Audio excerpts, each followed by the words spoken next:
from Narromine, 32 k's west of Narromine. I'm fourth generation on that farm, so there's a bit of history there that I'd like to see carry on as long as it can be. Yeah, we're in the succession stage. It's probably the most difficult part of being a farmer. I think that the big challenging part is the fact that farmers are farmers and they're good at what, to be a successful farmer you've got to be good at what you're doing. And then all of a sudden you get this thing from left field that's nothing to do with farming. It's all to do with people and thoughts and expectations and all that sort of thing. And it's it's where having an outside person, having people with experience that have been not so much been through it personally, but have assisted other people to get through it is a great asset. When it comes to having a succession where it's not going to be equal, but try and make it as even as we can, that's the challenge. When someone's taking over an asset and you've got to try and balance that up some other way, that's a challenge.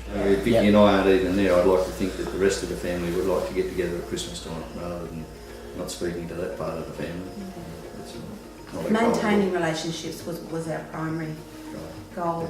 Yeah, and then the next one was for Anthony and I to be, to be able to have a retirement that gave us options, and then the next one was for Charlie to have a viable farm, and then the next thing was that the other kids would get looked after. So we're sort of, there's lots of needs there that need to be, but the primary one being that the relationships between the five of us was maintained at a really strong level. It actually hasn't been a difficult relationship. I'd say, like, working together has been, I'd say, really fun.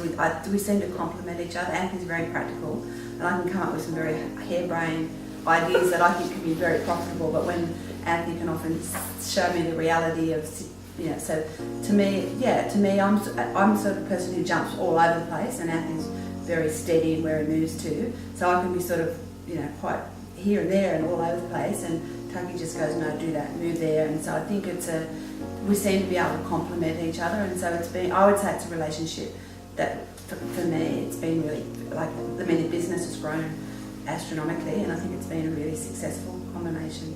Yeah, we've been left to do what we're both good at. I don't try and do Vicki's job, she doesn't try and do my job. We ask for help each time, crunch some numbers on what's the best thing to do, or what's my advice on how much grain we might have to sell or something like that. But we help each other with certain things, but I don't try and tell Vicki how to do the marketing. I might disagree with what she's doing occasionally, and she disagrees with my opinion, but that's all good too. You don't want someone to be a yes person, otherwise. You're definitely not a yes person. That's not likely to happen.